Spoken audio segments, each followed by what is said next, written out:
ಎಲ್ರಿಗೂ ನಮಸ್ಕಾರ. ಯಶೋಗಾಥೆ ಚಾನಲ್ಗೆ ತಮ್ಮೆಲ್ಲರಿಗೂ ಕೂಡ ಸ್ವಾಗತ. ಇವತ್ತಿನ ದಿನ ತುಂಬ ಸುಲಭವಾಗಿ ಮನೆಯಲ್ಲೇ ಟೊಮೊಟೊ ಸಾಸ್ ಅಥವಾ ಟೊಮೊಟೊ ಕೆಚಪನ್ನು ಹೇಗೆ ಮಾಡೋದು ಅಂತ ಹೇಳಿ ನೋಡೋಣ. ತುಂಬಾ ಸುಲಭ, ಕಡಿಮೆ ಪದಾರ್ಥಗಳನ್ನ ಬಳಸಿ, ಯಾವುದೇ ಪ್ರಿಸರ್ವೇಟಿವ್ಸ್ ಇಲ್ಲದೆ. ನಾವು ಹೊರಗಡೆ ತೊಗೋತೀವಿ ಅಂತಂದರೆ ಪ್ರಿಸರ್ವೇಟಿವ್ಸ್ ಹಾಕಿರ್ತಾರೆ, ತಿನ್ನೋದಕ್ಕೂ ಭಯ, ಮಕ್ಕಳು ಕೊಡೋದಕ್ಕೂ ಭಯ. ಇದು ತುಂಬ ಪರ್ಫೆಕ್ಟಾಗಿ ಬರುತ್ತೆ. ಒಂದು ಸಲ ನೀವು ಟ್ರೈ ಮಾಡಿ ನೋಡಿ. ಹೇಗಿದ್ದರೂ ಟೊಮೊಟೊ ರೇಟ್ ಕಡಿಮೆ ಆಗಿದೆ, ಟ್ರೈ ಮಾಡಿ ನೋಡಿ, ನಿಮಗೂ ಕೂಡ ಇಷ್ಟ ಆಗುತ್ತೆ. ತುಂಬಾ ಚೆನ್ನಾಗಿದೆ ಟೇಸ್ಟು. ಮಾಡೋ ವಿಧಾನವೂ ಅಷ್ಟೇ ತುಂಬಾ ಸುಲಭವಾಗಿದೆ. ಒಂದು ಸಲ ಟ್ರೈ ಮಾಡಿ ನೋಡಿ. ನಾನಿಲ್ಲಿ ಪ್ಲಾಸ್ಟಿಕ್ ಡಬ್ಬಕ್ಕೆ ತುಂಬಿ ಫ್ರಿಜ್ಜಲ್ಲಿ ಇಟ್ಟಿದ್ದೀನಿ.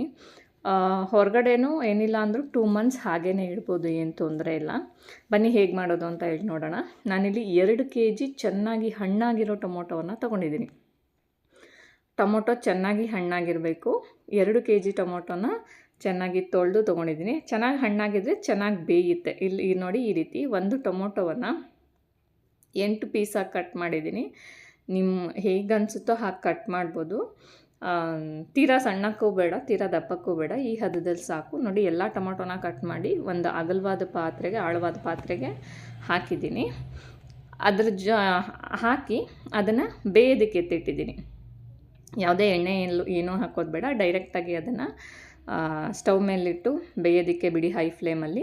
ಇದಕ್ಕೆ ನಾನು 1 kg ಟೊಮೊಟೊಗೆ 1 ಈರುಳ್ಳಿ, ದಪ್ಪ ಸೈಜ್ದು 1 kg ಟೊಮೊಟೊಗೆ 1 ಈರುಳ್ಳಿ ಅಂತೆ 2 kgಗೆ 2 ಈರುಳ್ಳಿ ಹಾಕಿದ್ದೀನಿ. ಜೊತೆಗೆ ಒಂದು 15 ಬೆಳ್ಳುಳ್ಳಿ ಹೆಸರನ್ನು ಸಿಪ್ಪೆ ತೆಗೆದು ಹಾಕಿದ್ದೀನಿ. ಇದು 3 ಕೂಡ ಚೆನ್ನಾಗಿ ಬೇಯಬೇಕು. ಹೇಗೆ ಅಂತಂದರೆ ಪೂರ್ತಿ ಟೊಮೊಟೊ ಬೆಂದು ಟೊಮೊಟೊ ಆಗಲೂ ಕಾಣಿಸ್ಬಾರ್ದು, ಅಷ್ಟು ಬೇಯಬೇಕು. ಇಲ್ಲಿ ಟೊಮೊಟೊ ಚೆನ್ನಾಗಿ ಬೇಯಲಿ ಅಂತ ಹೇಳಿ ನಾನೊಂದು 3 ಸ್ಪೂನ್ ಉಪ್ಪನ್ನು ಹಾಕ್ತಾಯಿದ್ದೀನಿ. ನೀವು ಉಪ್ಪನ್ನು ಹದ ನೋಡ್ಕೊಳ್ಳಿ, ಆಮೇಲೂ ಕೂಡ ಉಪ್ಪು ಹಾಕಬೇಕಾಗತ್ತೆ. ಇದನ್ನು ನೋಡಿ, ಮುಚ್ಚಳ ಮುಚ್ಚಿ ಒಂದು 10ರಿಂದ 15 ನಿಮಿಷ ಬೇಯೋದಕ್ಕೆ ಬಿಡಿ. ಇದಕ್ಕೆ ನಾನಿಲ್ಲಿ ಒಂದು 6 ಬ್ಯಾಡಗಿ ಮೆಣಸಿನ್ಕಾಯನ್ನು ಹಾಕ್ತಾಯಿದ್ದೀನಿ, ಕಲ್ಲರ್ಗೋಸ್ಕರ, ಬಣ್ಣಕ್ಕೋಸ್ಕರ. ಏಕೆಂದರೆ ಹೊರಗಡೆದಾದರೆ ಖಂಡಿತ ಕಲ್ಲರ್ ಬಳಸ್ತಾರೆ. ಜೊತೆಗೆ ಅದನ್ನು ಇಡೋದಕ್ಕೆ ಅಂತ ಹೇಳಿ, ಹಾಳಾಗದೇ ಇರೋದು ಇಡೋದಕ್ಕೆ ಅಂತ ಹೇಳಿ ಕೆಮಿಕಲ್ ಎಲ್ಲ ಬಳಸ್ತಾರೆ. ಇಲ್ಲಿ ನಾವು ಕಲ್ಲರ್ಗೆ ಅಂತ ಹೇಳಿ ಬ್ಯಾಡಗಿ ಮೆಣಸಿನ್ಕಾಯಿನ ಹಾಕಿದ್ದೀವಿ. ನೋಡಿ, ಇಲ್ಲಿ ಬೆಂದಿದೆ. ಬ್ಯಾಡಗಿ ಮೆಣಸಿನ್ಕಾಯಿ ಹಾಕಿದ್ಮೇಲೆ ಒಂದು 10 ನಿಮಿಷ ಬೇಯಿಸಬೇಕು. ನೀವೇನು ಮಾಡಿ, ಒಟ್ಟಿಗೆ ಈರುಳ್ಳಿ, ಟೊಮೊಟೊ, ಬೆಳ್ಳುಳ್ಳಿ, ಬ್ಯಾಡಗಿ ಮೆಣಸಿನ್ಕಾಯಿ, ಉಪ್ಪು ಎಲ್ಲನೂ ಒಟ್ಟಿಗೆ ಹಾಕಿ ಎತ್ತಿಟ್ಬಿಡಿ. ಒಂದು 10 ನಿಮಿಷ ಚೆನ್ನಾಗಿ ಬೇಯಿಸಿ ಹೈ ಫ್ಲೇಮಲ್ಲಿ. ಈ ರೀತಿ ಆಗುತ್ತೆ. ಅದೇ ರೀತಿ ನೀರು ಸೇರಿಸ್ಬಿಡಿ, ಅದೇ ನೀರು ಬಿಟ್ಕೊಳ್ಳುತ್ತೆ ಟೊಮೊಟೊ. ನೋಡಿ, ಇವಾಗ ಇದು ಬೆಂದಿದೆ. ಇದನ್ನು ಪೂರ್ತಿ ತಣ್ಣಗಾಕಿ ಇಟ್ಬಿಡ್ಬೇಕು, ಬಿಸಿನಲ್ಲಿ ರುಬ್ಬಕ್ಕಾಗಲ್ಲ. ಹಾಗಾಗಿ ನಾನಿಲ್ಲಿ ಬೇಗ ತಣ್ಣಗಾಗಲಿ ಅಂತ ಹೇಳಿ ಒಂದು ದೊಡ್ಡ ಪಾತ್ರೆಗೆ ನೀರನ್ನು ಹಾಕಿ, ತಣ್ಣೀರನ್ನು ಅದ್ರ ಮೇಲೆ ಟೊಮೊಟೊ ಇರೋ ಪಾತ್ರೆನ ಹಾಕಿದ್ದೀನಿ, ಬೇಗ ತಣ್ಣಗಾಗಲಿ ಅಂತ. ಆ ನೀರು ಬಿಸಿ ಆಗಿಬಿಡುತ್ತೆ.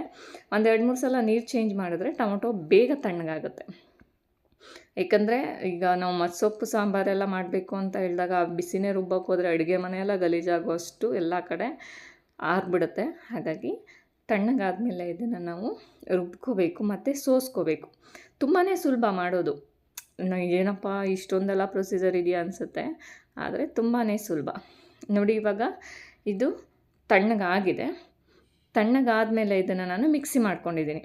ಬೇರೇನೂ ಹಾಕೋಂಗಿಲ್ಲ, ಏನು ಬೆಂದಿದೆ ಅದೇ ಟೊಮೊಟೊನ ಹಾಕಿ ಸ್ವಲ್ಪ ಸ್ವಲ್ಪ ಹಾಕ್ಕೊಂಡು ನುಣ್ಣಗೆ ಈ ಹದದಲ್ಲಿ ರುಬ್ಬಿ ಒಂದು ಪಾತ್ರೆಗೆ ಹಾಕಿ ಇಟ್ಕೊಳ್ಳಿ. ಬೇರೇನೂ ಸೇರಿಸೋಂಗಿಲ್ಲ. ಮಿಕ್ಸಿಗೆ ಹಾಕಿ ನುಣ್ಣಗೆ ರುಬ್ಕೊಳ್ಳಿ. ನೋಡಿ, ನಾನಿಲ್ಲಿ ಈ ಥರ ಜಾಲ್ರಿ ತೊಗೊಂಡಿದ್ದೀನಿ. ಜಾಲ್ರಿ ತೊಗೊಂಡು ಸೋಸಿದ್ರೆ ಈ ಥರ ಬರುತ್ತೆ. ಈ ಟೊಮೊಟೊದ್ದು ಬೀಜಗಳಿರುತ್ತಲ್ಲ ಅದು, ಮತ್ತು ಮೇಲ್ಗಡೆ ಸಿಪ್ಪೆ ನಮಗೆ ತರಿನಲ್ಲಿ ಬಂದುಬಿಡುತ್ತೆ ಹೀಗೆ. ಅಥವಾ ಈ ಥರ ಸ್ಟೀಲ್ ಜಾಲ್ರಿನಲ್ಲೂ ಬಳಸ್ಬೋದು. ಈ ಥರ ಸ್ಟೀಲ್ ಜಾಲ್ರಿನಲ್ಲಿ ದೊಡ್ಡದು ಬರುತ್ತೆ. ಆ ಥರ ಜಾಲ್ರಿನ ನೀವು ಬಳಸಿದ್ರೆ ಇನ್ನೂ ಬೇಗ ಆಗೋಗುತ್ತೆ, ಲೇಟ್ ಆಗೋಲ್ಲ. ಇಲ್ಲಿ ನಾನು ಚಿಕ್ಕದು ಬಳಸಿರೋದ್ರಿಂದ ಸ್ವಲ್ಪ ಸಮಯ ಹಿಡಿತು, ಒಂದು 10ರಿಂದ 15 ನಿಮಿಷ ಹಿಡಿತು. ನೀವು ಆ ಥರ ದೊಡ್ಡದು ಬಳಸ್ಕೊಂಡ್ರೆ ಬೇಗ ಆಗೋಗುತ್ತೆ. ನೋಡಿ, ಈ ಥರ ವೇಸ್ಟ್ ಇರುತ್ತೆ, ಅದನ್ನು ಬಿಸಾಕ್ಬಿಡಿ. ಈಗ ನಮಗೆ ಪ್ಯೂರಿ ರೆಡಿಯಾಗಿದೆ. ಇದಕ್ಕೆ ಯಾವುದೇ ರೀತಿ ನೀರು ಮಿಕ್ಸ್ ಮಾಡೋ ಹಾಗಿಲ್ಲ. ಏನು ನಮಗೆ ಸಿಕ್ಕಿದೆಯೋ ಅದೇ ಹದದಲ್ಲಿ ಮತ್ತೆ ಒಲೆ ಮೇಲಿಡಿ. ಫ್ಲೇಮನ್ನು ಸ್ವಲ್ಪ ಹೈಯಲ್ಲಿಡಿ, ಅವಾಗವಾಗ ತಿರಿತಾ ಇರಿ, ಯಾಕಂದರೆ ತಳ ಹತ್ತುತ್ತೆ. ಹಾಗಾಗಿ ಅವಾಗವಾಗ ಇದನ್ನು ತಿರಿತಾ ಇರಿ. ನೋಡಿ ಯಾವ ಹದದಲ್ಲಿದೆ ಅಂತ ಹೇಳಿ.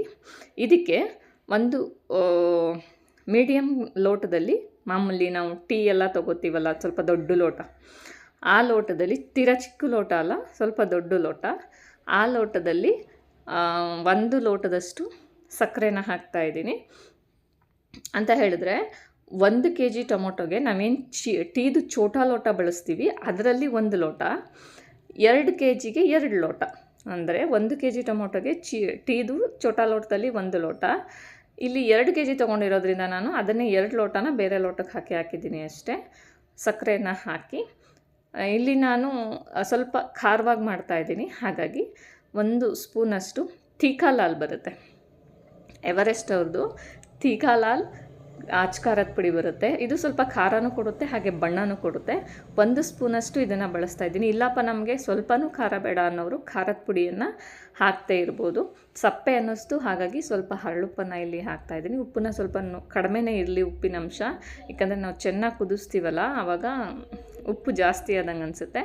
ನೋಡಿ, ಇದೆರಡೂ ಹಾಕಿ ನೀಟಾಗಿ ಮಿಕ್ಸ್ ಮಾಡಿ 1/4 ಗಂಟೆ ಇದನ್ನು ಚೆನ್ನಾಗಿ ಕುದಿಯೋಕ್ಕೆ ಬಿಡಬೇಕು. ಇದು ಹದ ಬರಬೇಕು.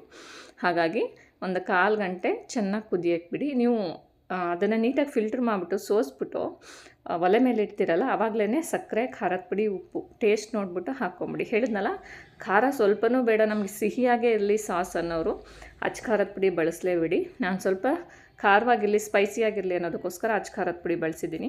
ನಾವು ಹಾಕಿದಂಥ ಬ್ಯಾಡಗಿ ಮೆಣಸಿನ್ಕಾಯಿ ಖಾರ ಕೊಡಲ್ಲ, ಬಣ್ಣ ಮಾತ್ರ ಕೊಡುತ್ತೆ. ಇಲ್ಲಿ ನಾವು ಬಣ್ಣಕ್ಕೆ ಸ್ವಲ್ಪ ಅಚ್ ಖಾರದ ಪುಡಿ ಬಳಸಿದ್ದೀವಿ, ಜೊತೆಗೆ ಬ್ಯಾಡಗಿ ಮೆಣಸಿನ್ಕಾಯಿನ ಬಳಸಿದ್ದೀವಿ. ಇಲ್ಲಿ ನೋಡಿ, ಹೀಗೆ ತಿರಿತಾನೆ ಇರಬೇಕು, ಇಲ್ಲಾಂದರೆ ತಳ ಹತ್ತುತ್ತೆ, ಸಾಸು ಟೇಸ್ಟೇ ಚೇಂಜ್ ಆಗಿಬಿಡುತ್ತೆ. ತಿರಿತಾನೆ ಇರಿ ಸ್ವಲ್ಪ. ಆಮೇಲೆ ಸ್ವಲ್ಪ ಮುಚ್ಚಳನ ಮುಚ್ಚಿ ಬೇಯಕ್ಕೆ ಬಿಡಿ, ಯಾಕಂದರೆ ಅದು ಕುದಿಬೇಕಾದ್ರೆ ಎಲ್ಲ ಕಡೆ ಸ್ಪ್ರೆಡ್ ಆಗುತ್ತೆ, ಆರುತ್ತೆ. ಹಾಗಾಗಿ ಮುಚ್ಚಳವನ್ನು ಮುಚ್ಚಿ 1/4 ಗಂಟೆ ಇದನ್ನು ಬೇಯೋದಕ್ಕೆ ಬಿಡಿ. ಲಾಸ್ಟು ಇನ್ನು ಅಂದರೆ ಇದು ನಾವು ಆ ಖಾರದ ಪುಡಿ ಎಲ್ಲ ಹಾಕಿ 5 ನಿಮಿಷ ಆದಮೇಲೆ ಇದಕ್ಕೆ ಸ್ವಲ್ಪ ವಿನಿಗರನ್ನು ಸೇರಿಸಿ. ವಿನಿಗರ್ ಎಲ್ಲ ಕಡೆ ಸಿಗುತ್ತೆ, ಮನೇಲಿ ಇದ್ದೇ ಇರುತ್ತೆ. ಅಕಸ್ಮಾತ್ ಮನೇಲಿಲ್ಲ ಅಂತ ಹೇಳಿದ್ರೆ ಬೇಡ, ಅದನ್ನು ಸ್ಕಿಪ್ ಮಾಡಿ. ಅಥವಾ ಒಂದು ಸ್ವಲ್ಪ ಹುಣಸೆ ಹಣ್ಣಿನ ರಸ ಹಾಕ್ಕೊಳ್ಳಿ. ವಿನಿಗರ್ ಇಲ್ಲ ನಮ್ಮ ಮನೇಲಿ ಅಂತ ಅನ್ನೋದಾದರೆ 3-4 ಸ್ಪೂನಷ್ಟು ಹುಣಸೆ ಹಣ್ಣಿನ ರಸ ಹಾಕ್ಕೊಳ್ಳಿ. ವಿನಿಗರ್ ಇತ್ತು ಅಂತ ಹೇಳೋದಾದರೆ ನಾರ್ಮಲಿ ನಾನು ಹೇಳಿದ್ನಲ್ಲ, ಟೀದು ಚೋಟಾ ಲೋಟ ಅದರಲ್ಲಿ ಅರ್ಧ ಲೋಟದಷ್ಟು ವಿನಿಗರನ್ನು ಇದಕ್ಕೆ ಸೇರಿಸ್ಕೊಳ್ಳಿ. ವಿನಿಗರ್ ಇಲ್ಲ ಅಂದರೆ ಹುಣಸೆ ಹಣ್ಣಿನ ರಸ 3-4 ಸ್ಪೂನ್ ಹಾಕ್ಕೊಳ್ಳಿ. ವಿನಿಗರ್ ಇತ್ತು ಅನ್ನೋದಾದರೆ ವಿನಿಗರನ್ನು ನಾವೇನು ಸಕ್ಕರೆ ಹಾಕ್ಕೊಂಡ್ವಿ ಚೋಟಾ ಲೋಟ ಅದರಲ್ಲಿ ಅರ್ಧ ಲೋಟದಷ್ಟು ವಿನಿಗರನ್ನು ಸೇರಿಸ್ಕೊಳ್ಳಿ. ಈಗ ರೆಡಿ ಇದೆ, ತಣ್ಣಗಾಗೋದಕ್ಕೆ